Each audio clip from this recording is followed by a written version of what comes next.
Olá pessoal, sejam bem-vindos a mais uma aula do nosso tutorial. Então, na última aula nós vimos como cadastrar os saldos iniciais das nossas contas bancárias, ok? Então agora eu vou mostrar para vocês a parte de cadastro de clientes e fornecedores. Vindo aqui para o menuzinho, no lado esquerdo, tem essa abinha aqui que é clientes e fornecedores. Eu clico em cima, ele me leva para essa tela aqui onde eu posso pesquisar o cliente, tá? Ou o fornecedor, ele traz uma tabela com o código, nome, CPF ou CNPJ, telefone e as ações. Nesse caso, como eu ainda não cadastrei nenhum cliente, nenhum fornecedor, não aparece nada, mas a gente vai cadastrar. Então, botãozinho verde aqui em cima, clico em nova pessoa e aí ele abre esse formulário para a gente fazer o cadastro. Lembrando, todos os itens, né, os campos que tem asterisco são obrigatórios, tá bom? E um detalhe importante, aqui em CPF e CNPJ não é um campo obrigatório, mas se você inserir um CPF ou um CNPJ, ele precisa de fato existir e ser válido, porque senão o sistema vai apontar que ele não existe, não é um CPF ou um CNPJ válido. Isso é muito importante porque às vezes tem alguém tentando passar fraudes ali na sua empresa, você já vai conseguir detectar nesse cadastro de cliente ou fornecedor. Então vou fazer 3 cadastros de clientes e 3 cadastros de fornecedores para a gente ver como é o processo. Lembrando que o código ele já traz automaticamente, tá? Então vou trazer aqui o tipo, ó, quando eu clico aparece cliente, cliente e fornecedor. Tem algumas empresas que os clientes também são fornecedores, por isso que a gente deixou essa opção, tá bom? Então aqui, ó, vou colocar cliente, não vou preencher o CPF e o CNPJ. Nome, vou colocar aqui, por exemplo, fulano, telefone, e-mail, nome de contato, eu vou deixar tudo em branco, mas se você quiser preencher é legal, porque você fica com uma base de dados bem completa.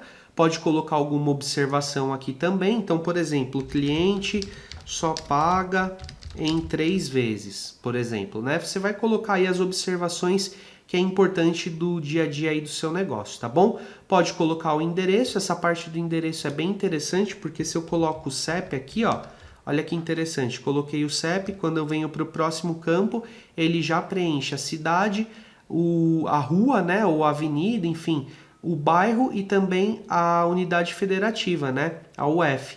E aí você só precisa colocar o número e um complemento se tiver, tá bom? Então cadastrei o primeiro cliente fulano, vou dar um salvar e aí veja que já veio aqui para minha base de dados. Então vamos cadastrar mais um cliente. Então venho aqui, nova pessoa, vou cadastrar agora o Beltrano. Então fulano e Beltrano, não vou colocar mais nenhuma informação, vou dar um salvar e ele já cadastra aqui na minha base de dados. Vamos cadastrar mais um cliente então. Venho aqui e vou colocar agora XPTO, por exemplo. Não vou colocar mais nenhuma informação e vou dar um salvar aqui também, tá? Então tenho 3 clientes cadastrados, agora eu quero cadastrar 3 fornecedores. Então clico aqui em nova pessoa, ele vai abrir a tela de cadastro, só que agora eu vou mudar de cliente para fornecedor, nome Maria, por exemplo, e aí vou dar um salvar. Ele vai salvar aqui na minha tabela, vou cadastrar mais uma pessoa, vou colocar João, então vou mudar de cliente para fornecedor e vou salvar.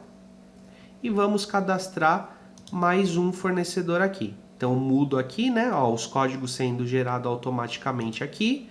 Vou mudar aqui para... Vamos colocar mais um como cliente e fornecedor, que vai ser o José. Então o José, ele é um cliente da minha empresa, mas ele também é um fornecedor, tá bom? Então vou dar um salvar aqui. Aí você pode estar falando assim, ah, Valenstein, mas eu sou uma loja de varejo, né? Então, por exemplo, uma bombonière ou então uma doceria onde entram e saem clientes a todo momento, não tem como fazer o cadastro. O que eu recomendo para você?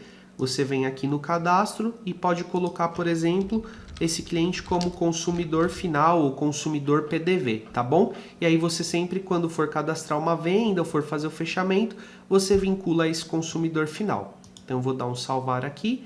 Então nós cadastramos toda a parte de clientes e fornecedores, tá? Então recapitulando, até o momento nós vimos toda a parte de configuração da empresa, então nome, a senha de acesso, também a logotipo. Vimos plano de contas, tipos de documentos, cadastro de contas bancárias e filiais. Também colocamos os saldos iniciais das contas bancárias e agora nós fizemos aqui toda a parte de cadastro de clientes e fornecedores, tá bom? Na próxima aula desse tutorial, eu vou mostrar como a gente vai fazer o controle de contas a receber e do contas a pagar e como que a gente vai registrando ali no dia a dia essas movimentações, tá bom? Então eu te vejo na próxima aula, um grande abraço!